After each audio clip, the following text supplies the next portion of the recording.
بالعلم بربوبيته ودلنا عليه من الإخلاص له في توحيده من الإلحاد والشك في أمره حمدا لا منتهى لحده ولا حساب لعدده ولا مبلغ لغايته ولا انقطاع لعمده حمدا يكون وسيلة إلى طاعته وعفوه ووسيلة إلى جنته وخفيرة من عذابه والصلاة والسلام والتحية والإكرام على خير خلقه وأشرف بريته وحامل وحيه ومبلغ رسالاته سيد المرسلين خاتم النبيين أبي القاسم محمد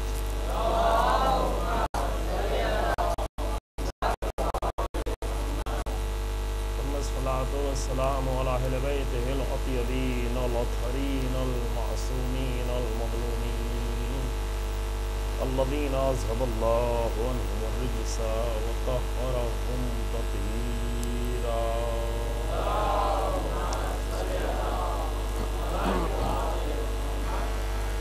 واللعنة الدائمة الباقية على أعدائهم أجمعين أما بعد فقد قال أمير المؤمنين علي بن أبي طالب عليه الصلاة والسلام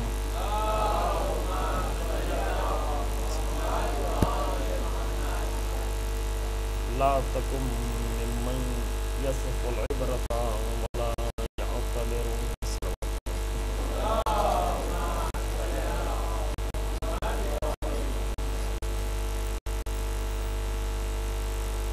کربلا کی عبرتوں کے عنوان سے یہ گفتگو کا سلسلہ شروع کیا گیا ہے۔ اس سے پہلے آپ کی خدمت میں امام علی علیہ السلام کا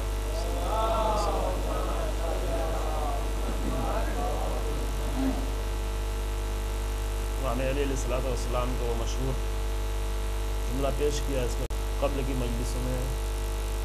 امام نے فرمایا کہ ما اقل الاعتبار، عبرتیں کتنی زیادہ ہیں اور عبرت لینے والے کتنے کم ہیں۔ آج ایک دوسرا جملہ ہے اسی نہج البلاغہ ہی میں، کلمات قصار ہی میں، حکمتیں ہیں آپ کی آخر میں، آخری چیپٹر میں، اس کے 150 نمبر کی حکمت میں امام علی علیہ السلام سے کسی شخص نے آ کر کچھ موعظہ چاہا، کچھ نصیحت طلب کی، جیسے عام طور سے کرتے ہیں کہ انسان کا اگر یہ ایک طرح کی کوئی علامت بھی ہوتی ہے کہ انسان آمادہ ہے، اس کا دل نرم ہے اور کچھ سننے اور کچھ سمجھنے کے لیے آمادہ ہے، تو ائمہ علیہ السلام کے پاس لوگ آتے تھے اور تقاضا کرتے تھے کہ میرے لیے کچھ موعظہ کریں اور کچھ نصیحت فرمائیں۔ ایک شخص نے آ کر امام علی علیہ السلام سے نصیحت طلب کی، موعظہ طلب کیا، تو امام نے ظاہراً اس کی صلاحیت کچھ زیادہ تھی، اس لیے تفصیل سے اسے موعظہ کا، تو وہ ایک صفحے کا موعظہ ہے نہج البلاغہ میں، ایک صفحہ یا اس سے کچھ زیادہ ہوتا ہے کہ جہاں امام نے، کیونکہ امام ہر ایک سے اتنی تفصیلی گفتگو نہیں کرتے ہیں۔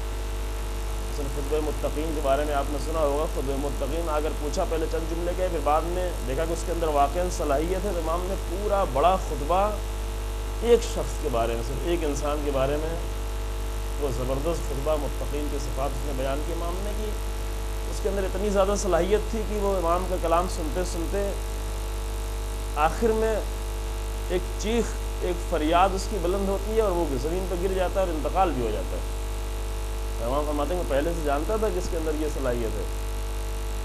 خطبہ متقین نہج البلاغہ میں ایک فریاد، اور فریاد کے بعد یعنی علی بن ابی طالب کی خطابت یہی ہے، امام علی علیہ السلام کی خطابت میں روتے ہیں لوگ، گریہ کرتے ہیں، مر جاتے ہیں، لیکن علی بن ابی طالب کی خطابت میں وہ صورت نہیں پیدا ہوتی جو ہماری خطابتوں میں ہوتی ہے، ہمارے انداز گفتگو میں وہ کیفیت جو ہوتی ہے وہ امام علیہ السلام کی خطابت میں نہیں ہوا کرتی۔ یہاں پر جب شخص نے آ کر امام سے موعظہ طلب کیا تو امام نے ایک تفصیل سے اس کو موعظہ کیا. کبھی فرصت ہوگی تو اس کو حد عقل ترجمے کے طور پر اسے بیان کیا جائے گا, ان دنوں میں نہیں, انشاءاللہ کسی اور فرصت میں اگر اللہ نے چاہا. ابھی اس پورے موعظے میں سے صرف ایک جملہ اپنے موضوع کے اعتبار سے ہم نے انتخاب کیا ہے, جس میں امام نے فرمایا, شروع میں فرمایا لا تکن, نہ بنو ایسا. کیونکہ ضروری ہوتا ہے کہ پہلے انسان کچھ بننا اگر چاہتا ہے تو پہلے اسے یہ معلوم ہونا چاہیے کہ کیا نہ بنے. یہ صرف کلمے ہی میں نہیں ضروری ہے. جیسے کلمے میں آپ کہتے ہیں لا الہ, پھر کہتے ہیں الا اللہ. پہلے تمام خداؤں کا انکار کرو, پھر الا اللہ کہو. بغیر تمام خداؤں کا انکار کیے بغیر اللہ آتا ہی نہیں دل میں. یعنی ممکن ہی نہیں کہ دوسرے خدا بھی ہوں اور ساتھ میں خدا بھی آ جائے, اللہ بھی آ جائے. نہ, پہلے دوسرے خداؤں کو باہر نکالو, پھر ایک وحدہ لا شریک اللہ کی ذات انسان کے دل میں آتی ہے. ویسے انسان کی زندگی میں پہلے بہت ساری چیزوں کو انسان کو نکالنا پڑتا ہے, تب کچھ دوسری چیزیں داخل ہوتی ہیں. یہ نہیں کہ سب سارا کام ساتھ ساتھ ہو, پہلے کی چیزیں بھی موجود ہوں, محفوظ ہوں, اس کو پکڑ کے رکھے, اس سے چمٹا رہے انسان, اور پھر کہے کہ نئی چیزیں بھی آ جائیں, نئی ہدایت کی بھی چیزیں آ جائیں, نئی معرفت کی چیزیں بھی آ جائیں, نئی اصطلاح کی بھی چیزیں آ جائیں. ممکن نہیں ہے. فارسی کا ایک مصرع ہے, دیو چن بیرون روت فرشتے در آیت. یعنی دیو انسان کے وجود سے باہر نکلے تو فرشتہ آتا ہے. یہ نہیں کہ دیو کو بھی بٹھا کے رکھے رہیں, حفاظت سے اس کی بھی خدمت کرتے رہیں دیو کی بھی, اور کہیں کہ فرشتہ بھی آتا رہے, تو یہ ممکن نہیں ہے. یعنی یہ ہو ہی نہیں سکتا. انسان کی زندگی میں دونوں کو ساتھ ساتھ اگر لے کے چلے تو ممکن نہیں. فرشتہ خود ہی واپس چلا جاتا ہے, آ کر دیکھ کے واپس چلا جاتا ہے. یہاں پر پہلا مرحلہ وہاں صفات متقین میں امام نے یہ بتایا کہ کیا کیا بننا ہے انسان کو. وہ جو ہمارے جو خطبہ متقین وہاں پہ یہ بتایا کہ یہ صفتیں انسان کے اندر پیدا ہونی ہیں, اس کو پیدا کرنا ہے, اس کو جو ہے بڑھانا ہے, اس کو اس میں ڈیولپ کرنا ہے. لیکن اس موعظے میں امام بنا رہے ہیں کیا نہیں بننا ہے. یعنی دونوں چیزیں مل کے کامل ہوتی ہیں. اس موعظے میں جو 150 نمبر کا ہے, کہ اگر آپ کو فرصت ہو تو جا کر اس کا ترجمہ پڑھیں, دیکھیں کہ امام بتاتے ہیں کہ کیا چیزیں نہیں ہونا چاہیے انسان میں.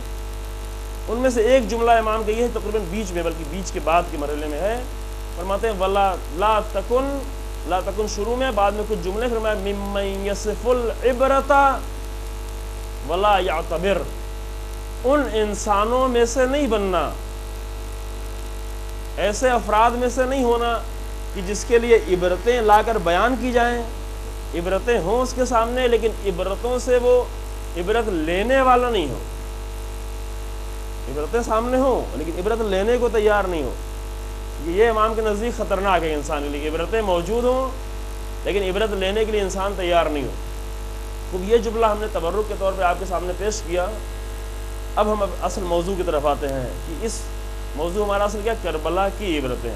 پہلے ہی عرض کیا گیا کہ عبرتوں کا موضوع بہت بڑا موضوع ہے, لیکن اس میں ہم نے صرف کربلا کی عبرتوں کے بارے میں تھوڑا سا گفتگو کرنی ان چند دنوں میں. کربلا کی عبرتوں میں ایک اہم مسئلہ جو سامنے آتا ہے وہ یہ ہے کہ کربلا کا واقعہ جو پیش آیا, یہ جہاں ایک طرف 72 لوگ یا کچھ ان کی تھوڑی سی تعداد زیادہ, جو مشہور تعداد 72 بیان کی جاتی ہے, لیکن شہداء اور بھی تھے, تقریباً 128 یا اس سے بھی 140 کے آس پاس تک شہداء کی تعداد, کربلا کے شہداء کی تعداد. لیکن چونکہ 72 لوگ شاید وہ لوگ تھے جو امام کے ساتھ ساتھ آئے تھے, اور خاص نام تھے چونکہ بہت سارے لوگ ایسے ہوئے کہ جو خود شب عاشور میں آ کر امام سے شریک ہو گئے ہیں. جناب حر کی طریقے سے تقریباً 33 لوگ ایسے ہیں کہ جو شب عاشور میں لشکر عمر سعد کو چھوڑ کر امام حسین علیہ السلام کے لشکر میں آئے اور شہید بھی ہوئے. لہذا آپ جب کربلا جائیں گے انشاءاللہ سب کو نصیب ہو یہ زیارت, جب کربلا جائیں گے اور گنج شہیدہ میں جہاں پہ تمام شہداء کو ایک ساتھ دفن کیا گیا ہے, جب ان کے نام پڑھنا شروع کریں گے اور آپ شمار کریں گے تو وہاں پہ نام جو ہے 100 سے تقریباً زیادہ نام ہے جہاں پہ گنج شہیدہ. اس کے علاوہ جو حبیب بن مظاہر کی الگ قبر ہے, جناب علی اصغر کی الگ ہے, امام حسین السلام کے ساتھ, اور امام حسین السلام کی ہے, اور جناب عباس کی الگ ہے. لیکن گنج شہیدہ میں جو زیادہ نام, لیکن مقتل کی کتابوں میں بھی زیادہ نام ہے, لیکن 72 مشہور ہے, مشہور تعداد 72 ہے. شاید اس کی وجہ یہ کہ وہ لوگ تھے جو ساتھ ساتھ آئے رہے ہوں, زیادہ جو ساتھ ساتھ رہے, اور ان کا اس میں شمار نہیں کیا کہ جو اس دن اسی شب عاشور میں آئے اور اسی میں آ کر شہید ہو گئے. مگر یہ کہ جناب حر کا نام خاص ہے چونکہ بہت سپہ سالار تھے, ایک بہت بڑی پوسٹ پہ تھے اپنے ساتھ کے لشکر میں، اور پہلے سے کربلا کے میں انوالو تھے، زیادہ ان کا نام موجود ہے تمام شہداء کے ساتھ۔ سوال یہ ہے، عبرت کی بات یہاں سے شروع ہوتی ہے کہ کربلا میں ادھر ہزاروں کی تعداد میں لشکر، کہ علامہ مجلسی نے 30,000 کا لشکر کی جو بیان کیا، علامہ مجلسی نے پورا ڈیٹیل میں، چونکہ پورا لشکر کی تعداد کہ فلاں کے ساتھ کتنا لشکر آیا، مثلا شمر کے ساتھ کتنا لشکر آیا، عمر سعد کے ساتھ کتنا لشکر آیا، شفص بن ربیع کے ساتھ کتنا لشکر آیا، محمد بن اشعث کے ساتھ کتنا لشکر، جتنے یہ سپہ سالار تھے، 8-9 بڑے سپہ سالار اور 32-33 خاص نام تھے جن کے ساتھ لوگ آئے، یہ پوری تاریخ نام موجود ہے۔ وہ علامہ مجلسی نے 30,000 کی تعداد، یہ ایک بہت بڑی تعداد۔ البتہ کل میں نے آپ کے سامنے جو مقتل کی کتابوں کے بات پیش کی اور تفصیل و ڈیٹیل پیش کیا، اس میں کبھی کبھی یہ بھی ہوتا ہے کہ کربلا کے حقیقی کرداروں کو، جو ریئل کریکٹرز ہیں، حقیقی کردار ہے جو واقعہ پیش آیا، کبھی کبھی ہم اپنی نادانی میں یا اپنی محبت میں ہی صحیح عقیدت میں ایسی کوشش کرتے ہیں کہ اس کو ایک افسانوی رنگ دیا جائے کہ خدا بچائے اس سے، چونکہ عام طور سے دوسروں کے پاس دوسری قوموں میں حقیقی کردار موجود نہیں ہے۔ ہر مذہب میں آپ جا کر دیکھیں، چونکہ ہر مذہب میں کچھ بڑے افسانوی کردار ہوتے ہیں جس کے ساتھ وہ جیتے ہیں، ہر مذہب میں، ہر فرقے میں، ہر قوموں میں بھی ہوا کرتا ہے۔ چونکہ ان کے پاس حقیقی کردار موجود نہیں ہوتے تو وہ بہت سارے افسانوی کردار تھوڑا سا پیدا کرتے ہیں، پھر اس کو اور بڑھاتے ہیں، موٹا کرتے ہیں، خوب حسین بناتے ہیں، اور اسی کے ساتھ وہ جینا شروع کرتے ہیں۔ کہ افسانوی کردار کا تعلق صرف انسان کے ذہنوں سے ہوتا ہے، خیالوں سے ہوتا ہے، کہ خیالوں میں آ جائے، فلم بنا دی جائے، سیریل بنا دیا جائے، ذکر کر دیا جائے، افسانوی کردار ہیں۔ تمام مذاہب میں موجود ہے، ہمیں یہاں پہ نام لینے کی ضرورت نہیں ہے۔ قدیم جتنے باستانی قدیم زمانے، مصر ہو، ایران ہو، روم ہو، یونان ہو، ہندی کلچر ہو، جتنے بھی بڑے پرانے کلچر دنیا کے جو عظیم کلچر ہیں، یا اس کے علاوہ مثلا ساؤتھ امریکن کلچر ہو یا افریقن کلچر ہو، ہر جگہ، جب مثلا جاپان اور چین، ہر جگہ کچھ بڑے بڑے افسانوی کردار موجود ہیں، یا کچھ حقیقت تھی اس کو بہت زیادہ بنایا گیا، بڑھایا گیا، کیونکہ انسان کو افسانے سننے میں بہت مزہ آتا ہے۔ افسانوی ایسی چیز کی جو لگ رہا ہو کہ یہ ہو نہیں سکتا کسی سے، بہت اچھا لگتا ہے، انسان کو لذت ملتی ہے، اور انسان کی اسی نیچر سے فائدہ اٹھا کر ابھی جو ہے میڈیا میں اور دوسری انڈسٹریز میں اس سے بہت فائدہ اٹھایا جاتا ہے، اور جھوٹے کرداروں کو ایک افسانوی بڑا کردار بنا کر پیش کرنا، تاکہ اسے دیکھ کے انسان کو لذت ملے، اور انسان وہ دیکھ رہا ہوتا ہے مثلا اسکرین کے سامنے، تو وہ صرف اس طرح کھو جاتا ہے کہ اپنے آپ کو یہاں نہیں، کرسی پہ یا صوفے پہ بیٹھا ہوا نہیں دیکھتا، اپنے آپ کو وہاں دیکھ رہا ہوتا ہے، میدان میں دیکھ رہا ہوتا ہے۔ یہ ایک ہنر ہے، اور یہ ہنر سے فائدہ اٹھایا جاتا ہے، لیکن یہ وہاں پر ضرورت پیش آتی ہے جہاں پر حقیقی کردار نہ ہو۔ توجہ فرمائیں یہاں سے بہت، جہاں پر حقیقی کردار نہ ہو۔ الحمدللہ ہمارے پاس اتنے حقیقی کردار موجود ہیں کہ میں افسانے بنانے کی ضرورت نہیں ہے، کیونکہ جب افسانے بنتے ہیں تو افسانے سے انسان کی زندگی کا تعلق نہیں رہ جاتا، صرف ذہنوں سے رہتا ہے۔ افسانے کا کام کیا ہے کہ افسانوی کرداروں کا تعلق انسان کے صرف ذہنوں سے ہوتا ہے، امیجنیشن سے، خیالوں سے خوش ہونے کے لیے ہوتا ہے۔ افسانے سن کے، افسانے دیکھ کے انسان صرف خوش ہو سکتا ہے، جیسے ڈرامے ہوتے ہیں، جیسے آپ یہاں پہ ہندوستان میں تو نام لینا بھی برا لگتا ہے، جیسے فلمیں وغیرہ، چونکہ اتنی بری طریقے سے، لیکن نہیں، الحمدللہ دنیا کے دوسرے ملک ہیں جہاں پر اچھی بھی فلمیں بنتی ہیں، انبیاء کے اوپر بھی فلمیں بنتی ہیں، لیکن اس میں کیا کیا جاتا ہے، اس میں صرف افسانوی کردار پیش کیا جاتا ہے تاکہ تھوڑی دیر کے لیے انسان کو سرگرم کر دیا جائے۔ یہ تھکا ہوا ہے، یہ پریشان ہے، گھر میں جھگڑا ہو گیا ہے، بیوی کا شوہر سے جھگڑا ہے، شوہر کے بیوی سے جھگڑا ہے، وہاں گھاٹا ہو گیا ہے، بزنس میں نقصان ہو گیا ہے، اس کا ذہن تھک گیا ہے، اس کو تھوڑی دیر کے لیے اس تھکان سے باہر نکالنا، سرگرم کر دینا ہے۔ اس تھوڑی دیر کے لیے بہت ہزاروں، لاکھوں، اربوں ڈالر خرچ کیے جاتے ہیں، روپے خرچ کیے جاتے ہیں، تاکہ انسان کو سرگرم کریں۔ سرگرم کس چیزوں سے کیا جاتا ہے؟ ایسی چیزوں جو افسانوی چیزوں، جو حقیقی چیزیں نہیں ہوں۔ لیکن حقیقی چیزیں جو ہوتی ہیں اس کا تعلق افسانے اور ذہن سے نہیں ہوتا، اس کا تعلق انسان کی زندگی سے ہوتا ہے۔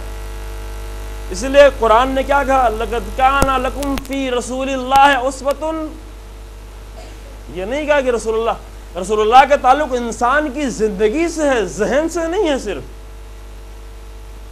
بہت توجہ فرمائیں گے یہاں پر، اہل بیت علیہ السلام کے تعلق کہا کہ سیرت ہے۔ امام حسین علیہ السلام نے کیا فرمایا؟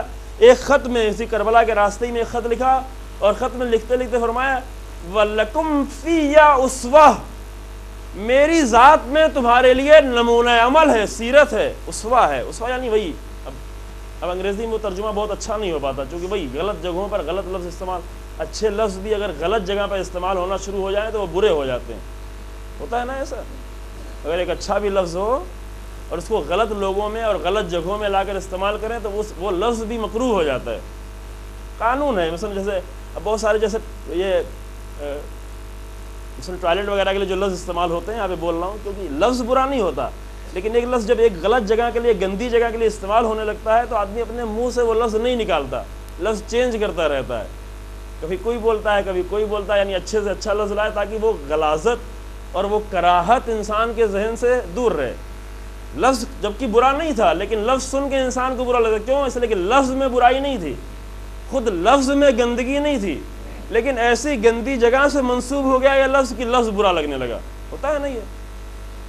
اسی طریقے سے کبھی کبھی بہت ہی اچھا لفظ، مثلا عشق کا لفظ اگر ہندوستان میں بولا جائے تو فوراً ذہن نہیں معلوم کہاں جاتا ہے، یعنی عشق بہت ہی خوبصورت لفظ ہے، بہت ہی پیارا لفظ ہے، لیکن اتنی گندی جگہوں پر اس کو اتنا کثرت سے استعمال کیا گیا کہ اب یہ لفظ جو ہے انسان بولتے ہی فوراً انسان کے ذہن کہیں اور ڈائیورٹ ہو جاتا ہے، گندی جگہوں کی طرف جاتا ہے، جبکہ بہت ہی پیارا، بہت ہی حسین، مثلا پوری چیپٹر عرفان کے، پوری دنیا عشق کی دنیا ہے، عرفان کا پورا علم عشق کا علم ہے، معرفت پروردگار عشق کی بنیاد پر ہے، عشق اہل بیت، لیکن مجبوری یہ ہوتی ہے، مشکل ہی ہوتی ہے۔ اس طریقے سے یہ بھی ہوتا ہے کہ یہ لفظوں کا غلط استعمال ہو جانا، ایک لفظ کو غلط جگہ پہ استعمال کیا جانا۔ تو یہاں پہ کیا ہوا؟ یہاں پر یہی ہوتا ہے کہ استعمال غلط ہونے لگتا ہے، بری طریقے سے غلط استعمال کرتے ہیں، اور غلط استعمال کرنے کے بعد انسان کے ذہن دھیرے دھیرے اس سے دور ہونے لگتا ہے۔ افسانوی کردار لائے جاتے ہیں اور لا کر انسان کو تھوڑی دیر کے لیے خوش رکھا جاتا ہے، انسان کے ذہن کو، اس لیے افسانوں کا تعلق زیادہ شاعری سے ہوتا ہے، یعنی افسانوی کردار جتنے ہیں شاعری کے ذریعے سے ہوتا ہے، افسانوں کے ذریعے سے ہوتا ہے، کہانیوں کے ذریعے سے ہوتا ہے، کہانیاں سنائی جائیں، لیکن جو حقیقی اور اوریجنل کردار ہوتے ہیں، ریئل جو کیریکٹرز ہوتے ہیں، ان کو افسانوں کی ضرورت نہیں ہوتی۔ کربلا کو افسانوی کردار بنانے کی کوشش نہ کی جائے، یہاں پر میں جملہ کہنا چاہتا ہوں تمام لوگوں جو ذمہ دار لوگ جو ممبروں پہ آتے ہیں، کربلا کو اس شکل میں پیش کرنے کی کوشش نہ کی جائے، کربلا اسی ریئلٹی کے ساتھ، اسی حقیقت کے ساتھ باقی رہے تاکہ انسان کی زندگیوں سے آ کر جڑ جائے، صرف ذہنوں تک محدود نہ رہے۔ توجہ فرمائیں، یہ نہیں کہ صرف ذہنوں تک محدود ہو، حتیٰ علی ابن ابی طالب کے ذکر کو اس طریقے سے پیش کیا جائے کہ صرف ذہنوں تک آ کر محدود نہ رہ جائے۔ یہ مشکلات ہیں ہماری، یعنی امیر المومنین علیہ السلام کے فضائل کو اس طرح بنا کر اس طرح کوشش کی جائے پیش کرنے کی کہ حقیقی فضائل چھپ جائیں۔ واقعاً علی ابن ابی طالب کے حقیقی فضائل چھپے ہوئے ہیں ہمارے داستانوں میں، بری طریقے سے چھپے ہوئے ہیں۔ علی ابن ابی طالب کے حقیقی فضائل تک انسان جائے، وہ فضائل کیا ہیں، فضیلتیں کیا ہیں؟ فضیلتیں یہ نہیں ہیں کہ آ کر ذاکر کوئی چیز بیان کر دے، یا آ کر یہ بیان کر کہ اللہ نے یہ کہا ہے حضرت علی کے لیے، یہ کہے کہ رسول اللہ نے یہ کہا ہے حضرت علی کے لیے۔ میں پہلے یہاں پہ اشارہ کر چکا اس کے بارے میں، لیکن بات آگے درج کرتا ہوں۔ یہ فضیلت نہیں ہے، یہ فضیلت کا بیان ہے۔ فضیلت اور ہوا کرتی ہے، فضیلت کا بیان اور ہوا کرتا ہے۔ تو جو فرما رہے ہیں، ایک ہوتی ہے فضیلت، ایک ہوتا ہے فضیلت کا بیان کرنا۔ قرآن میں یا احادیث میں فضیلت کا بیان ہے۔ فضیلت کہاں پہ ہے؟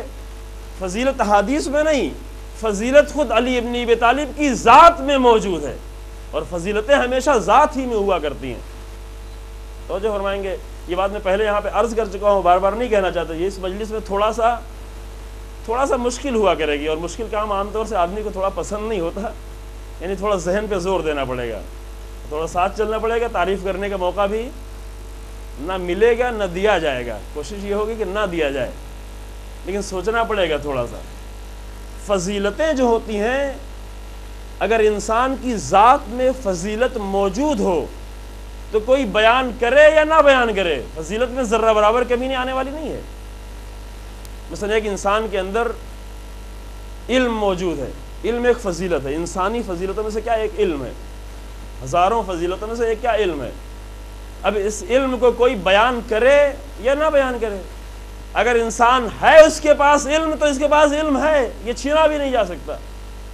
یہ ساری دنیا اس کے خلاف بولے لیکن اس کا علم اپنی جگہ پہ رہے گا، وہ نہیں چھین سکتا۔ کوئی بیان کر دے تب بھی ہے، کوئی بیان نہ کرے تب بھی ہے۔ دنیا کے 70,000 ممبر 70 سالوں تک پورے عالم اسلام میں علی ابن ابی طالب کے خلاف بولتے رہے، لیکن علی ابن ابی طالب کی فضیلتیں چھپی نہیں چھپ سکتی۔ کیوں؟ اس لیے کہ فضیلتیں ذات میں تھیں علی کی۔ توجہ فرما رہے ہیں؟ صرف قرآن کی ایک سوال یہ ہے، قرآن کی ایک آیت بھی نہ نازل ہوتی۔ کبھی کبھی لوگ کہتے ہیں نام کیوں نہیں ہے امام علیہ السلام کا قرآن میں؟ ضرورت نہیں ہے نام ہونے کی۔ اللہ جو ہے ہمارا مذہب بہت آسان ہے، ہم چاہتے ہیں کہ بہت ایسا آسان مذہب دے کہ آدمی بس دیکھتا جائے، سنتا جائے، اس کا مذہب جو ہے بنتا چلا جائے۔ اللہ کا مذہب آسان نہیں ہے۔ ہاں، اللہ نے اپنے مذہب کو بہت آسان نہیں رکھا ہے۔ اللہ بہت ساری امتحان کی منزلوں سے گزارتا ہے، انسان کو سختیوں میں ڈالتا ہے تاکہ اس کے دین تک پہنچے کوئی۔ دین میں آنے کے بعد پھر سختیاں ڈالنا شروع کرتا ہے، پھر امتحان ڈالنا شروع کرتا ہے، پھر سخت سے سخت امتحان لیتا ہے۔ جتنے سخت امتحان سے انسان گزرے اتنے ہی دین میں اور آگے بڑھے۔ قانون ہے یہ، قرآن کا قانون ہے۔ احسب الناس ان یترکوا ان یقولوا آمنا وهم لا یفتنون، کیا لوگوں نے یہ سوچ رکھا ہے کہ بڑے مزے سے ان کو دین مل جائے گا اور دیندار ہو کے زندگی گزار دیں گے؟ یہ سوچ رکھا ہے، یہ دھوکے میں ہو۔ دھوکا ہے کہ چند لفظیں سن کے دین ہو جائے، چند دعائیں پڑھ کے دین ہو جائے، یہ نہیں ہے۔ اللہ کا دین سختیوں کا دین ہے۔ اللہ کے دین میں آنا ہے تو جتنا آگے بڑھو گے اتنی سختی آئے گی۔ کتنی سختی آئے گی؟ ممکن ہے شب عاشور میں بھی تمہارا امتحان لیا جائے۔ اللہ اکبر! کربلا کے 72 لوگ تو شب عاشور تک آ چکے تھے، مدینہ چھوڑ کے آ چکے تھے، حج چھوڑ کے آ چکے تھے، کعبہ چھوڑ کے آ چکے تھے، کوفہ چھوڑ کے آ چکے تھے، راہ کی سختیاں جھیل کے آ چکے تھے۔ 8 دن سے 7 دن سے یہاں کربلا میں ٹکے ہوئے ہیں، لشکر پہ لشکر آتا جا رہا ہے، پھر بھی ٹھہرے ہوئے ہیں۔ پھر شب عاشور میں کیوں امتحان لیا جا رہا ہے کہ جاؤ چلے جاؤ؟ امتحان اس لیے لیا جا رہا ہے کہ عاشور کے دن جانے کے لیے شب عاشور کا امتحان دینا پڑے گا۔ آسان تو نہیں ہے کربلا میں آ جانا اور کربلا میں آ کے رکے رہنا۔ یہ ہم نے دین کو دینداری کرنا آسان ہے، لیکن دین سمجھنا، دین پر باقی رہنا، صحیح دین پر اپنے آپ کو رکھنا، یہ مشکل کام ہے۔ اس کو آسان نہیں سمجھیے گا۔ اگر یہ آسان سمجھنے لگے تو مشکل میں پڑ جائے گا انسان، دھوکہ دیا جائے گا، قدم قدم پر دھوکہ دیا جائے گا، ایک ایک لفظ پورا دین ہو جایا کرے گا۔ لہٰذا یہاں پہ بہت توجہ کریں کہ دین یہ نہیں بہت آسان ہے۔ اللہ نے کیا کیا؟ اللہ چاہتا تو قرآن میں ہر جگہ جو امام علیہ السلام کا نام آ جاتا، کیا مشکل تھی؟ کہ نام تو آ جاتا، لیکن امتحان کیسے ہوتا؟ نام تو ہم دے دیتے، لیکن اگر ایک قوم کو نبی محمد جیسا رسول اگر میں نے دیا ہے، اور اگر ایک قوم کو قرآن جیسی کتاب دی ہے، تو اتنی بڑی چیزیں دے کہ ہم کو اس آسانی سے چھوڑ دیں گے، بغیر امتحان لیے ہوئے چھوڑ دیں گے؟ امتحان لیں گے۔ اس کے پہلے بھی ہوا، صرف انسانوں کا امتحان نہیں ہوتا، قوموں کا بھی امتحان ہوتا ہے۔ اگر کسی قوم کو موسیٰ جیسا نبی ملا، اگر کسی قوم کو توریت جیسی کتاب ملی، تو کچھ دن گزرنے تو ان کا سامری سے امتحان بھی لیا جائے گا۔ سامری کو نظر میں رکھے انسان، سامری سے امتحان لیا جائے گا، اور ممکن ہے امتحان میں سب کے سب گمراہ ہو جائیں۔ کیوں گمراہ ہو جائیں؟ اتنا بڑا امتحان تو نے لیا ہی کیوں اللہ؟ اب آپ سوال کر سکتے ہیں پروردگار اتنا بڑا امتحان کیوں لیا؟ اتنا اچھا بچڑا اگر آ کر بولنے لگے، سونے کا بچڑا، اور وہ آ کر بولنا شروع ہو جائے تو کون نہیں دھوکہ کھائے گا؟ کہا ہاں، اگر کسی نے موسیٰ کو سمجھا ہوتا تو دھوکہ نہیں کھاتا۔ پروردگار اتنا بڑا امتحان تو کیوں لے رہا ہے؟ کیا اس لیے کہ اتنا بڑا نبی دیا تھا میں نے؟ کوئی معمولی چیز ہے؟ کسی گمراہ آدمی کو لے آتا ہے امتحان کے لیے، کسی گمراہ کے ذریعے سے امتحان لیتا ہے، نہیں، گمراہ کے ذریعے سے نہیں، سامری سے امتحان لیں گے، جو انبیاء کی اولاد میں سے ہے، جو مومن ہے اپنے زمانے کا، جو جناب موسیٰ کا رشتہ دار ہے، جو اسکالر ہے، جو سائنسداں ہے۔ اتنا بڑا سائنسداں ہے کہ بچڑے میں آواز پیدا کر دی اس نے۔ معمولی انسان تھا سامری، سامری کو معمولی انسان سمجھ رہے ہیں، سمجھ رہے کوئی گمراہ انسان آیا تھا. نہ، جناب موسیٰ کے عزیزوں میں سے کا اتنا سخت امتحان اس لیے لیں گے کہ اس لیے کہ اتنا بڑا کلیم اللہ میں نے تم کو دیا ہے، توریت دی ہے، اور جب بڑی نعمتیں آئیں گی تو بڑا امتحان ہوگا. یہ قانون ہے اللہ کا. تو رسول اللہ کے بعد اتنا بڑا امتحان کیوں لیا گیا؟ کہ اگر تمہیں نبی جیسا، رسول جیسا نبی دیا ہے، اگر قرآن جیسی کتاب دی ہے تو امتحان ہونا ضروری ہے. اب امتحان ہوگا، یہاں بھی ہارون محمد ہوگا، وہاں ہارون موسیٰ تھے. امتحان تو ہونا ضروری ہے، بغیر امتحان کا نہیں. لہٰذا دین میں سختیاں ہیں، یہ الگ ٹاپک ہے، بعض جگہوں میں گفتگو ہو چکی اس موضوع پہ. دین جتنا آگے بڑھتا چلا جائے گا اتنی سختیاں بڑھتی چلے جائیں گی، اور اس کے بعد دینداری اتنی آسان ہوتی چلی جائے گی. دینداری اور ہے، دین کا سمجھنا اور ہے. توجہ کریں گے، دین کا سمجھنا بہت مشکل ہے، اور اگر دین کو سمجھ لیا جائے تو دینداری بہت ہی آسان ہو جاتی ہے. کتنی آسان ہو جاتی ہے؟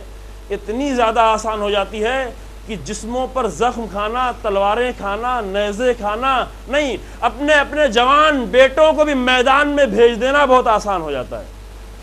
لیکن کب یہ ہوتا ہے؟ جب حسین ابن علی کو سمجھ لیا جائے تب. حسین ابن علی کو کتنے سمجھے؟ پوری امت مسلمہ میں کتنے لوگ سمجھے؟ 72 لوگ. اور وہی تعداد ہم بیان کرتے جو مشہور ہے. سمجھنے کا اگر مسئلہ آئے گا تو پوری امت مسلمہ میں 72 لوگ سمجھ کے آئیں گے. اتنا خطرہ ہے. یہ عبرت کی باتیں چل رہی ہیں، موضوع عبرت ہے. اتنا بڑا مدینہ، اتنا بڑا مکہ، اتنا بڑا کوفہ، کتنے لوگ آئے کربلا؟ 72 لوگ. ہاں، جب یہ 72 لوگ آ گئے ہیں تو آنے کے بعد نماز میں مسلسل تیر آ رہے ہیں، یا تیر کھانا ان کے لیے آسان ہو گیا ہے. مشکل نہیں ہے، ان کے لیے مشکل نہیں، ہمیں مشکل لگتا ہے. کیوں؟ اس لیے کہ وہ دین سمجھ کے آ چکے ہیں. دین سمجھنا بہت سخت ہے. یہ نقطہ اپنے ذہن میں رکھیں، یہ عبرت کا مقام ہے. بس یہاں پہ ہم اپنے عبرت کے سوال ایک دو سوال کرتے ہیں، ایک دو گفتگو کرتے ہیں تاکہ وقت زیادہ نہ ہو. انشاءاللہ یہ گفتگو بعد میں جاری رہے گی. سوال یہ ہے، پہلا سوال، مدینے سے کتنے لوگ آئے کربلا؟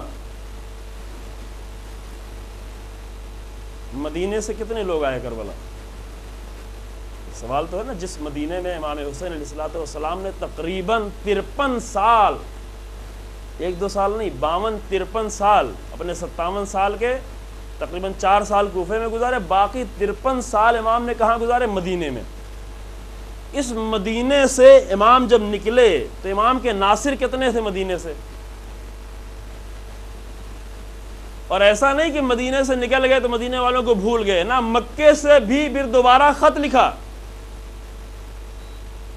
خود بنی ہاشم کے لیے اور مدینے والوں کے لیے خط لکھا کہ جو بھی آ کر مجھ سے ملحق ہو جائے، جو بھی آ کر مجھ سے مل جائے، یہ نہیں کہ اس کو میں جنت دے رہا ہوں، یہ نہیں کہ اس کا یہ فائدہ ہو جائے گا، یہ فائدہ ہو جائے گا، یہ فائدہ ہو جائے گا. ابھی ہمارا مزاج یہ ہو گیا کہ ہم دین کے نام پہ فائدے بیان کرنا شروع کریں، فائدے بانٹنا شروع کر دیں. اتنے فائدے دین کے نام پر، دنیا کے فائدے. اللہ اکبر. دین اتنا آسان نہیں ہے. دین کے نام پر دین کو دین کی نگاہ سے دیکھا جائے. دنیا کے لیے اللہ نے الگ قانون بنایا ہے. ہاں، البتہ اللہ کو فراموش نہ کرے انسان، توکل رہے، کبھی اس کی گفتگو کی جائے گی. امام صلی اللہ علیہ وسلم نے یہ نہیں کہا کہ تم آؤ گے تو یہ ہے اور یہ ہے اور یہ ہے، جنت ہے، فلاں ہے فلاں. جنت کی بھی بات نہیں کی، کہا تم آؤ گے تو تمہیں شہید ہونا، یہی جملہ ہے. اگر تم میرے پاس آؤ گے تو تمہارے لیے شہادت ہے، اور ہاں اگر تم نہیں آؤ گے تو تمہارے لیے ناکامی ہے، تم کامیاب نہیں ہوگے. یہ ایک چھوٹا سا جملہ لکھ کے بھیجا مدینے والوں کے پاس، خود بنی ہاشم کے لیے بھی. خوب. اب سوال، مدینے سے کتنے لوگ آئے تھے؟ کربلا کتنے لوگ پہنچے مدینے سے؟ جتنے بھی لوگ مدینے کے ہیں کربلا میں، سب کے سب امام حسین علیہ السلام کے خاندان کے ہیں. وہ خاندان کے بھی سب نہیں ہیں، سب جناب ابو طالب کے فرزندان جو آپ سنتے رہتے ہیں، جناب عقیل کے بیٹے، جناب جعفر کے بیٹے، امام علی علیہ السلام کے فرزند، یہی جتنے ہیں. تعداد میں تھوڑا سا اختلاف ہے، 18 مشہور ہے، لیکن کچھ نام اور بھی ہیں جس کے بارے میں اختلاف ہے کہ مثلا امام صلی اللہ علیہ وسلم کے اور بھی بیٹے شہید ہوئے، جناب طاہر کے لیے ہے اور دوسرے بیٹے کے لیے. تو یہ تعداد، یہ 18 لوگ. اتنا بڑا مدینہ، ابھی تو بڑا ہو چکا ہے مدینہ، جب 61 ہجری میں 60 ہجری میں مدینہ بڑا ہو چکا ہے. پہلے زمانے میں مدینہ چھوٹا سا تھا. اس اتنے بڑے مدینے سے ایک انسان بھی نہیں ہے. پوری تاریخ میں سارے مقتل کی کتابوں میں جا کر اٹھا کر دیکھ لیں, خاندان بنی ہاشم کے علاوہ پورے مدینے سے ایک انسان بھی نہیں ہے جو کربلا کے شہیدوں میں ہو. رسول کا مدینہ, وہ مدینہ جو جنگ بدر میں علل اعلان سب جا کر قربانیاں دے رہے تھے, جنگ احد میں قربانیاں, جنہوں نے خندق و خیبر میں قربانیاں دی, بے انتہا قربانیاں دی, وہ مدینہ کیا ہو گیا؟ اس مدینے کو اتنا سوچ ہو گیا ہے مدینہ. اس مدینے پہ اتنی بڑی مشکل کیوں آ گئی کہ جب حسین ابن علی نکل رہے ہیں تو مدینے سے کوئی ایک مدینے کا ساتھی نہیں آیا. پھر حج کو عمرے میں تبدیل کر کے حج سے نکلے, حج میں ہزاروں کی تعداد میں مدینے کے لوگ حج کرنے آئے تھے. ایسا نہیں کہ حسین ابن علی تنہائی سے نکل گئے. رات کی تاریکی میں اعلان کیا, 8 ربیع الاول کی شب میں سب کو جمع کر کے یہ جملہ کہا کہ من کانا فینا باذل المحجت ہو, وہی جملہ ہے. امام نے کبھی یہ نہیں کہا کہ آؤ میرے پاس میں تمہیں یہ دینے جا رہا ہوں. امام کا یہ طریقہ نہیں, امام کی ہدایت کا یہ طریقہ ہی نہیں ہوا کرتا. دنیا بانٹتے پھریں, دنیا کی لالچیں دیتے پھریں. وہ بعض روایتیں ہیں وہ بچوں کے لیے ہے, اس کے پہلے بیان کیا جائے کہ بچوں کے لیے ہیں کہ بچے تو نہیں سمجھتے, نئے نئے دیندار لوگ ابھی دین کی روح کو نہیں سمجھتے, لہذا ان کو لالچ دے کے بلاؤ. اس کا الگ راز ہے, ان کو لالچ دے کے بلاؤ.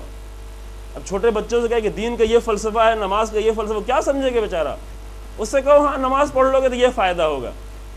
یا اس زمانے میں رسول اللہ کے زمانے میں اکثر لوگ 2 سالوں میں مسلمان ہوئے. تو آپ کو معلوم ہونا چاہیے 8 ہجری میں فتح مکہ ہوئی ہے, اور 8 ہجری سے لے کر 10 ہجری کے درمیان میں 2 سالوں میں سب سے بڑی تعداد مسلمانوں کو ہوئی. یدخلون فی دین اللہ افواجا. کب داخل ہوئے ہیں؟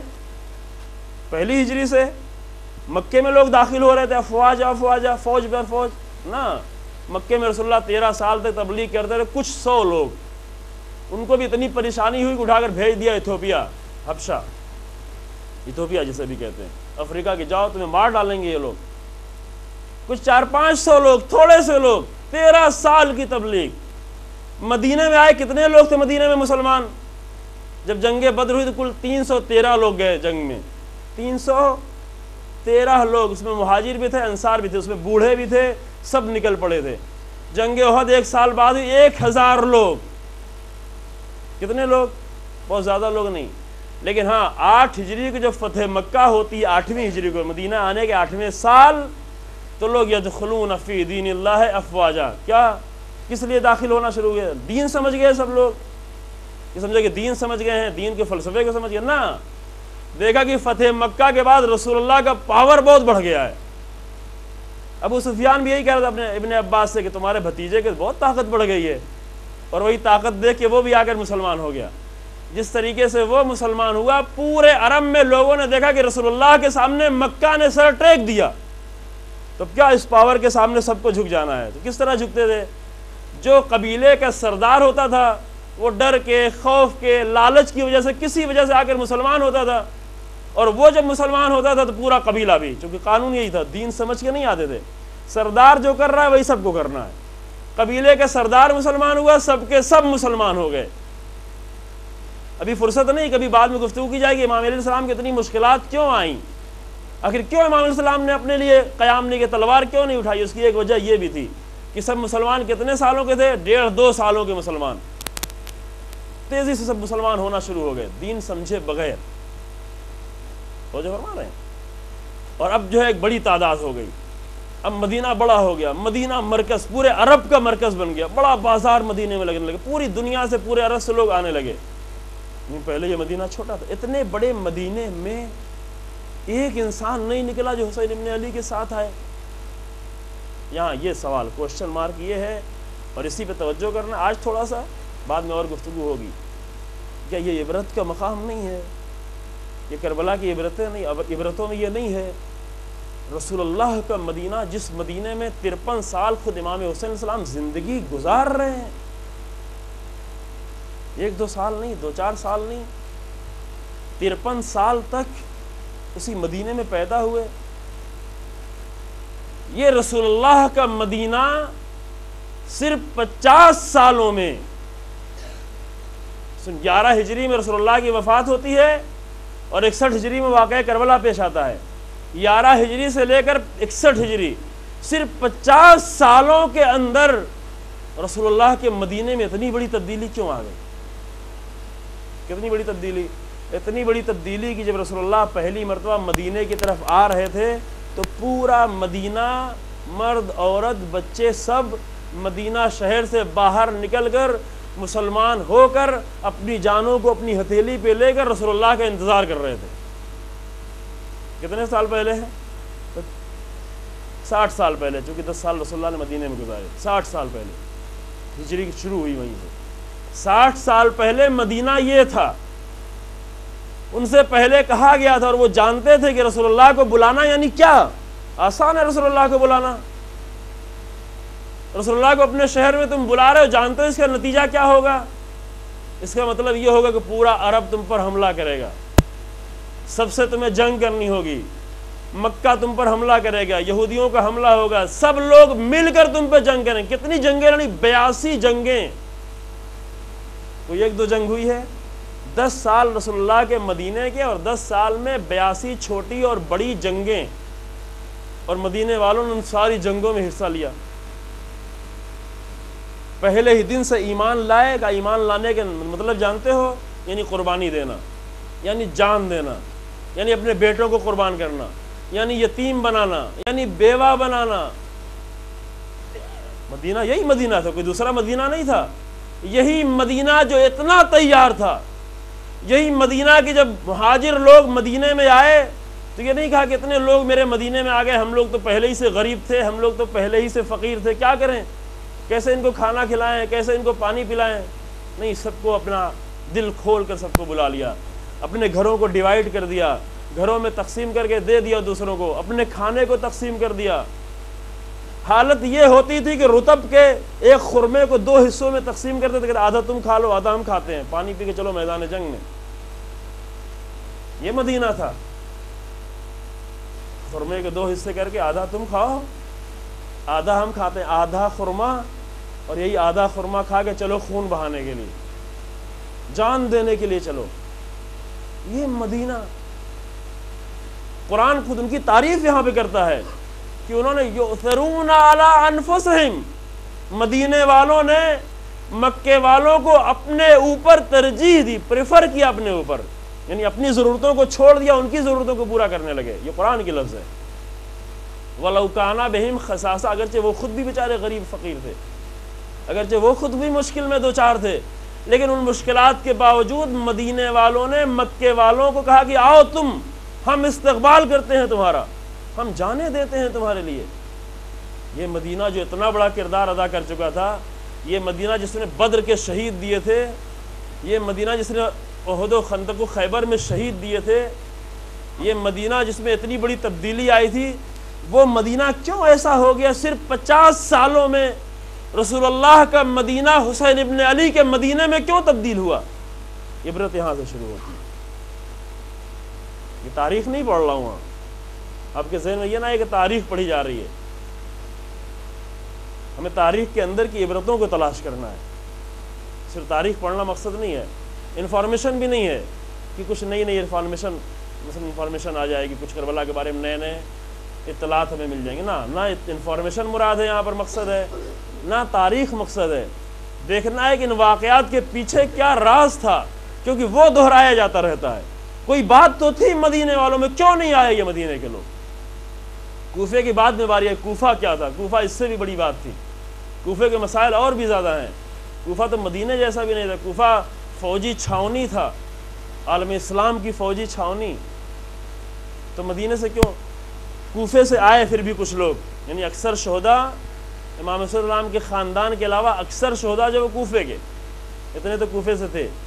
حتیٰ بصرہ سے لوگ آئے، بصرہ بہت دور تھا، امام نے بصرہ، اہل بصرہ کو خط لکھا مکے سے کہ مدد کی ضرورت ہے۔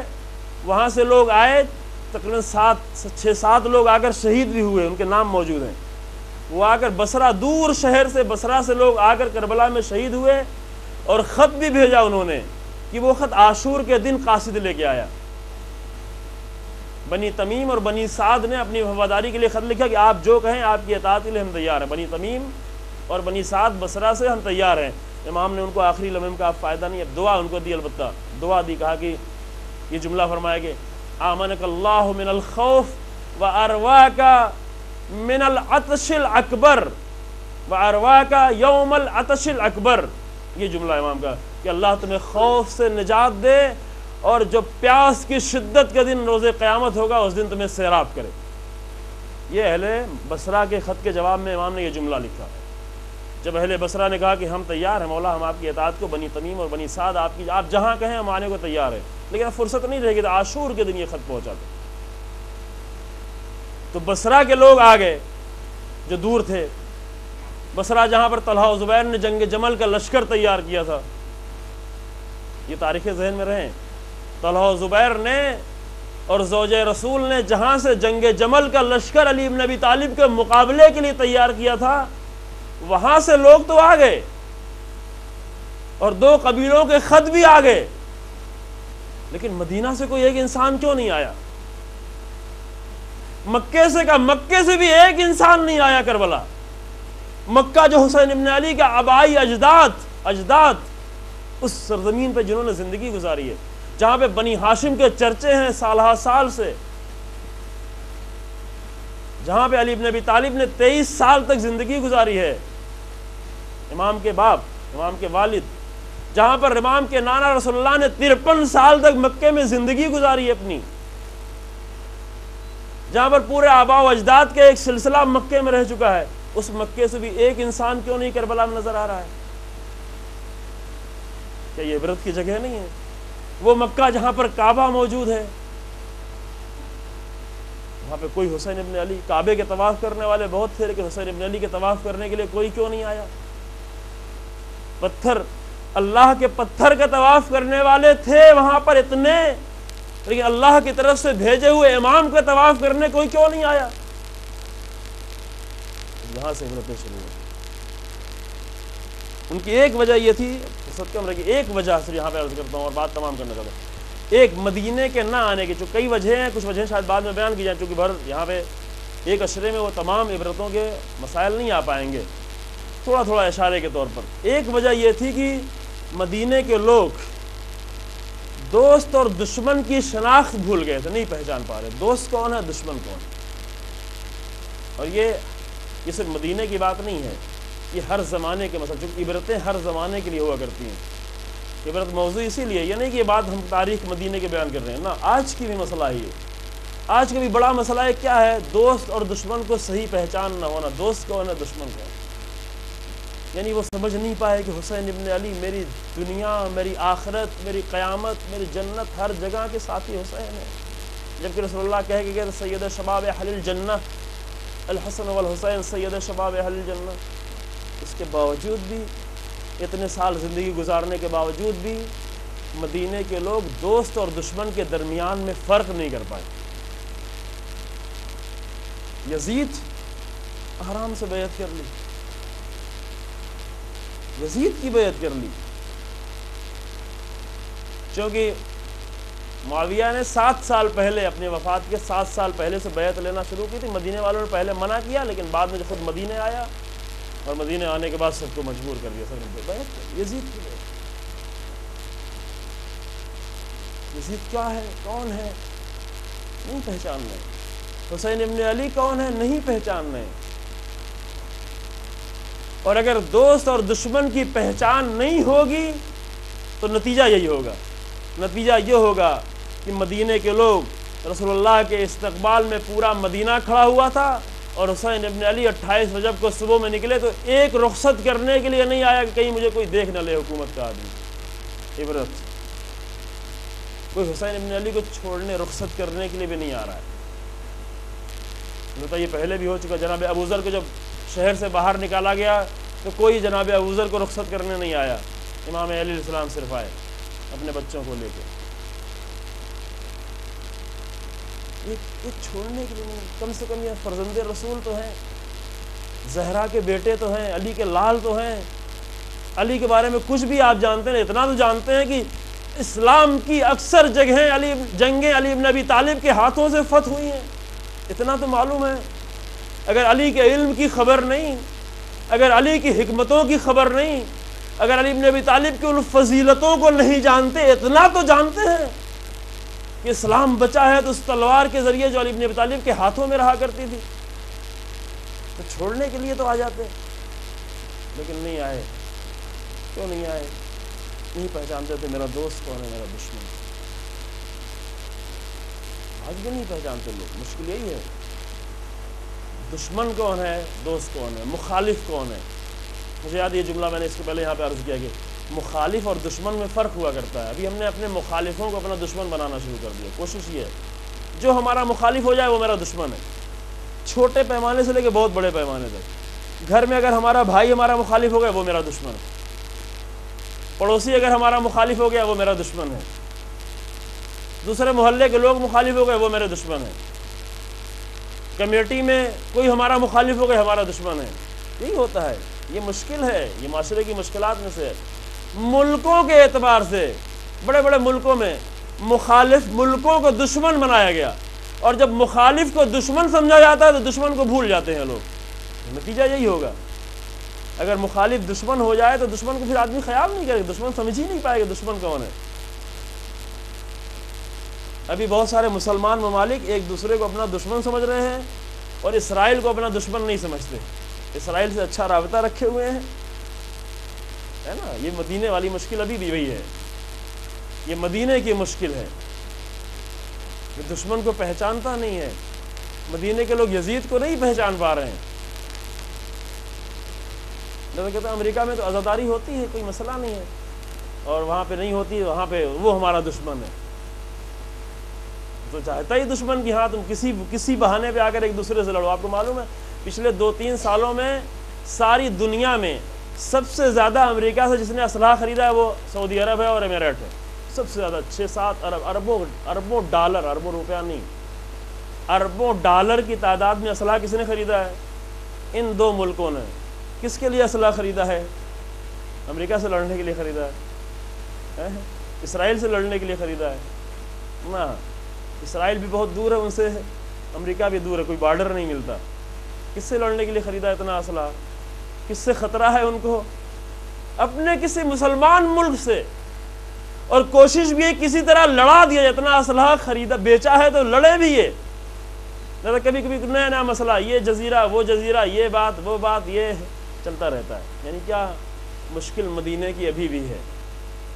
ممکن ہے مدینے کے آدمی یہاں بیٹھا ہوا ہو، نہیں سمجھ پا رہا ہو کہ میرا دشمن کون ہے اور میرا دوست کون ہے۔ عبرت یہاں پہ، کربلا کی عبرتیں یہاں سے شروع ہوتی ہیں۔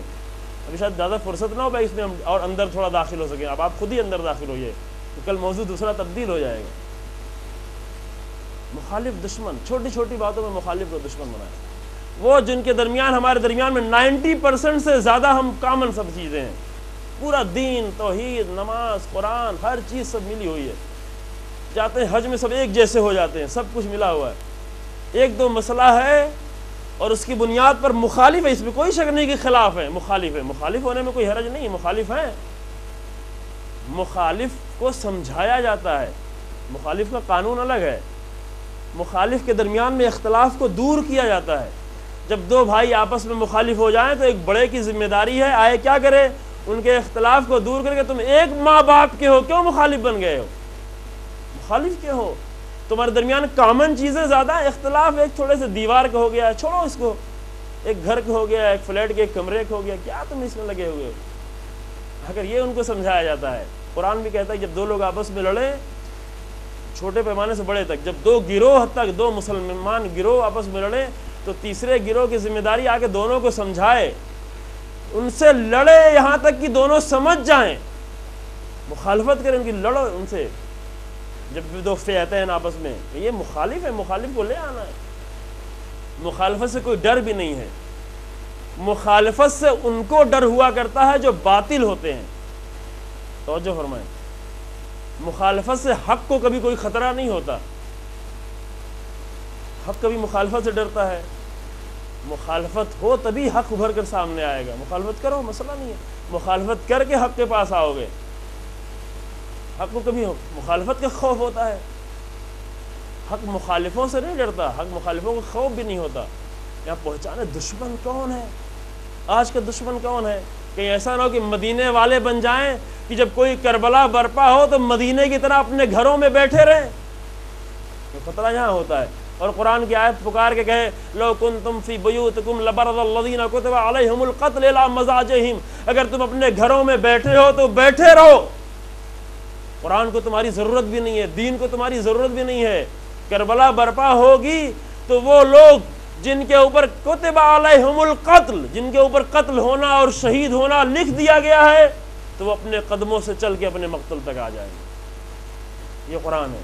تو مدینے کے لوگ بیٹھے نہیں سمجھ پا رہے دوست دشمن کون ہے. تم حسین ابن علی کو نہیں سمجھ رہے، تم یزید کو نہیں سمجھ رہے. عجیب. یہ عبرت دیکھیں. کربلا کا واقعہ پیش آ گیا، کربلا کے واقعے کے بعد بھی مدینے کے لوگ تیار نہیں ہیں. کیا کر رہے ہیں؟ پورا ایک ڈیلیگیشن بھیج رہے ہیں.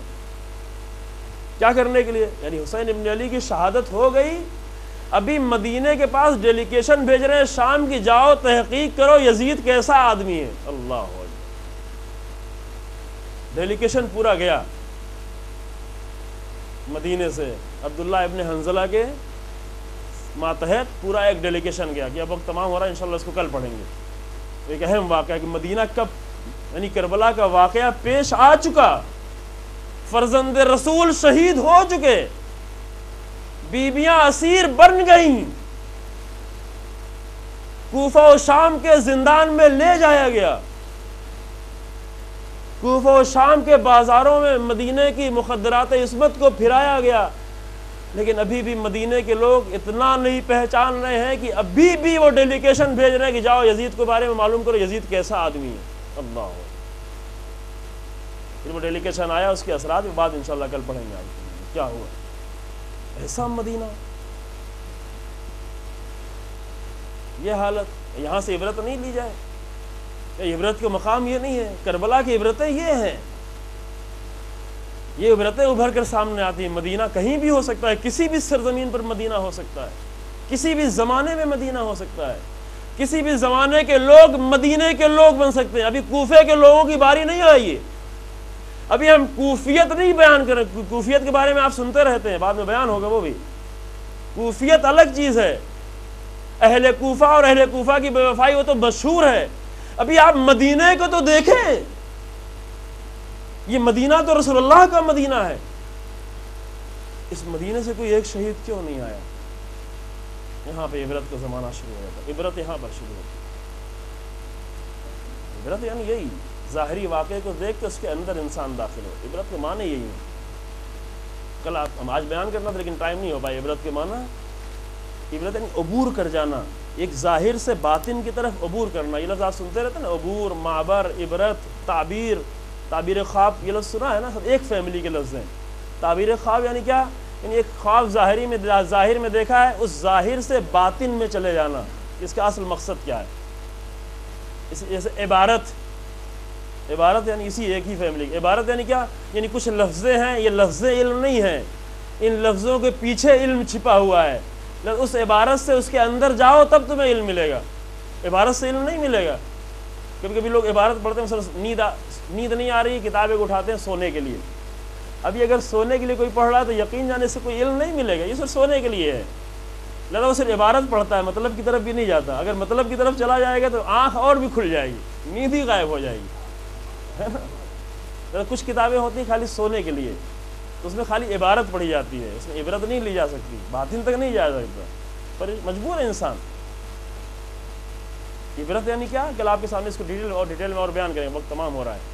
عبرت یعنی کہ ظاہر سے گزرے انسان، صرف ظاہری واقعے میں پھنسا نہیں رہ جائے، صرف اخباروں کے کالم پڑھ کے اسی کالم میں نہیں پھنسا رہ جائے کہ یہ ہوا یہ ہوا یہ ہوا نا. ان کالموں کے پیچھے بھی کچھ چھپا ہوا ہوتا ہے، وہاں سے انسان کو عبرت لینا پڑتی ہے.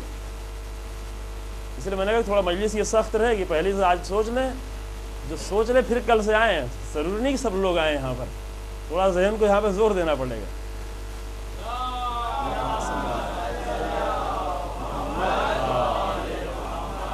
کچھ تو باطن کی طرف جانا پڑے گا، کچھ عبور کرنا پڑے گا. بس آخری جملہ کہیں مصائب کی منزل میں آ جائیں.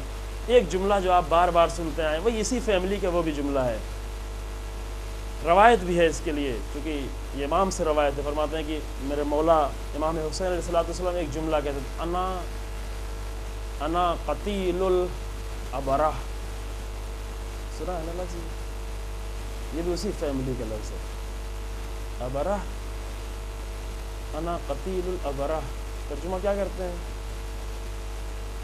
بولے کوئی مشکل نہیں ہے. کہتے ہیں مجھے رلا رلا کے شہید کیا گیا. یہ پورا ترجمہ نہیں ہے. ابرہ اس معنی میں ہے،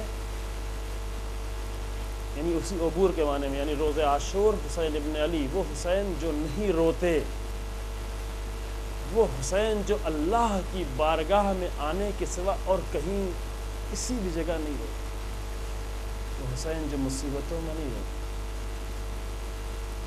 وہ حسین جو اپنے جوان بیٹے سے کہتے تقدم ولدی، میرے لال آگے بڑھو.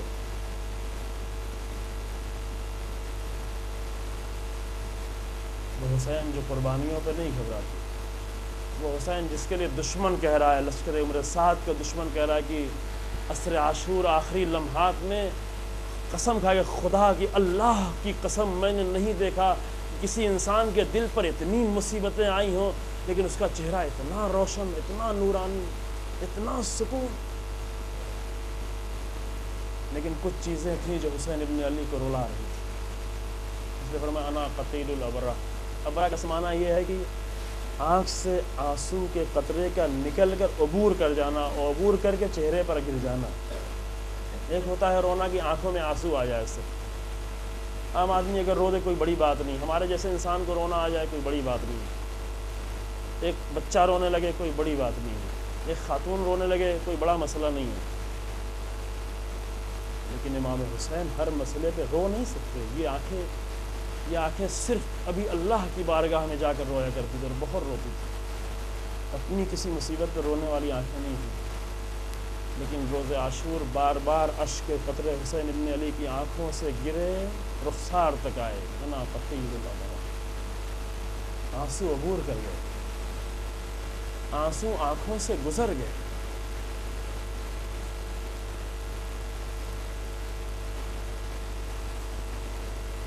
حسین ابن علی روز عاشور صرف تیریں اور تلواریں اور نیزے نہیں دیکھ رہے ہیں، صرف ان کے زخم نہیں دیکھ رہے ہیں. حسین ابن علی اس کے بعد کا واقعہ بھی دیکھ رہے ہیں. حسین ابن علی کی نگاہوں میں شام غریباں کا بھی منظر ہے. حسین ابن علی کی نگاہوں میں 11 محرم کا بھی منظر ہے. حسین ابن علی اپنی آنکھوں سے دیکھ رہے ہیں کوفے میں کیا ہونے والا ہے. کوفے کے بازار میں، کوفے کے دربار میں، شام کے بازار میں انا قتیل الابرہ. روئے حسین، گریہ کیا، اور بعض جگہوں پہ زیادہ گریہ کیا. ایک جگہ ایسی ہے کہ جہاں پر اتنا روئے کہ غش کھا گئے. بہت دیر تک سوچنا پڑا، سمجھ میں نہیں اتنا کیوں روئے امام. کہ اپنے 13 سال کے بچے کو امام رخصت کرنے لگے. 13 سال کا بھتیجا، پورا مسائل نہیں پڑھ سکوں گا جو اتنا وقت باقی نہیں رہ گیا. 13 سال کا بھتیجا، ایسا بھتیجا کہ دشمن یہ کہتا ہے کہ جب خیمے سے نکل کر مقتل کی طرف آنے لگے جناب قاسم، یہ 13 سال کا بچہ، تو ایسا لگا کان نہ ہو وہ شقت و قمر. جیسے یہ دشمن کی نگاہیں کہہ رہی ہیں. دشمن کہہ رہا ہے جیسے کوئی چاند کا ٹکڑا ہو جو خیمے سے نکل کر مقتل کی طرف آ رہا ہو. چاند کا ٹکڑا.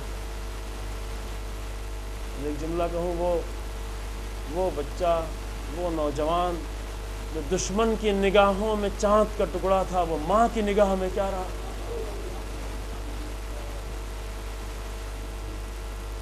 وہ حسین ابن علی کی نگاہ میں کیا رہا؟ مولا آپ اتنا رو کیوں رہے ہیں؟ آپ نے تو علی اکبر کو رخصت کر دیا. علی اکبر کو رخصت کیا، اتنا گریہ نہیں کہ شبیہ رسول بھی تھے. علی اکبر شبیہ رسول کے احترام میں پیچھے پیچھے چلے لیکن روئے نہیں اتنا.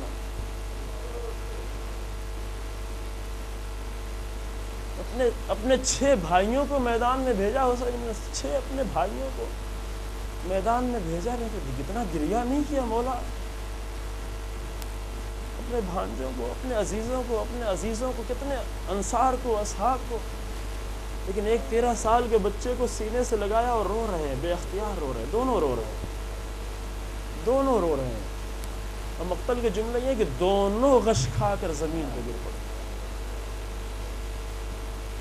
وجہ سمجھ میں آ گئی عزیزوں؟ اس کی وجہ یہ تھی کہ یہ بچہ 3 سال کا تھا تو یتیم ہو گیا تھا۔ سن 50 ہجری میں جو امام حسن علیہ السلام کی شہادت ہوتی ہے، 3 سال کا یہ بچہ، 3 سال کی عمر میں جب یہ بچہ یتیم ہو گیا تو حسین ابن علی کے پاس یہ بچہ پڑ گیا۔ حسین ہے، حسین اپنی نگاہوں سے نہیں دیکھیں کہ ہم جیسے لوگ ہو تو دیکھیں گے میرے بچے کو ملے، ہاں اس یتیم کی بھی مدد کر دو، پہلے اپنے بچے کے دو، بعد میں اس یتیم کی بھی مدد کر دو، پہلے اپنے بچوں کے دو، بعد میں اس یتیم پر بھی رحم کھاؤ، یہ ہمارے نظریات۔ لیکن حسین ابن علی یہ نہیں ہے۔ جب یہ 3 سال کا بچہ یتیم ہو گیا تو اب حسین ابن علی کو اپنے علی اکبر کی فکر نہیں ہے، قاسم کے یتیم کی فکر ہے۔ حسین کو جتنی پرواہ اپنے 3 برس کے بچے یتیم کی فکر ہے، ہر منزل میں میرے بھیا کی نشانی، میرے بھیا کی نشانی، صاف صاف کہنا بھی مشکل ہو رہا ہے مقتل میں کیسے بھیجے۔ مقتل کے بعد جملوں سے اندازہ ہوتا ہے کہ کئی مرتبہ اجازت لینی پڑی جناب قاسم کو، کیسے کہیں مقتل میں جائے۔ وہ جو اپنے بیٹے کو میدان میں بھیج رہے ہیں جناب قاسم کو، کیسے رات میں مجبور کیا پوچھ کے تاکہ محضر شہادت میں نام آ جائے۔ دن میں بھی اجازت لے لی، اجازت لے کے جب رخصت ہو کے آئے، جب جانے لگے بالکل، کہا چچا جاؤں، کہا نہیں، پھر روک دیا، آخر میں روک دیا۔ بھیا کے نشانی، بھیا کا یتیم ہے، یہ اتنا مانوس ہو گئے تھے، اتنا اپنے قریب رکھا تھا اس بچے کو، جاتے جاتے روک دیا۔ اب یہ جملہ ہے مقتل کا، فلم یزل یقبل یدیہ ورجلیہ حتی عزنا اللہ۔ بچے نے کیا کیا؟ کبھی دیکھا چھوٹے چھوٹے بچے ماں باپ کے پیچھے پڑ جاتے، نہیں یہ کرنا ہی کرنا ہے۔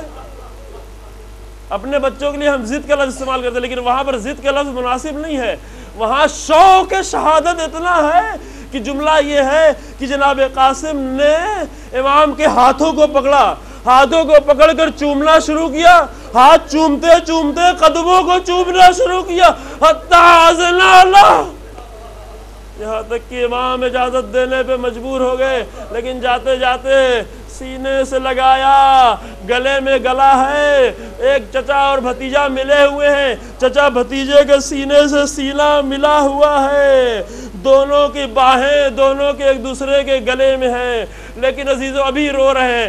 تھوڑی دیر، بس تھوڑی دیر بعد جب اپنے 13 برس کے بچے کی لاش کو سمیٹ کے حسین لے کے چلے تو سینہ تو سینے سے ملا ہے، لیکن 13 برس کے بچے کے دونوں ہاتھ زمین کی طرف۔ اس منظر کو ماں کیسے دیکھے، اس منظر کو وہ بھی کیسے دیکھے۔ انا للہ و انا الیہ راجعون۔ سیعلم الذین ظلموا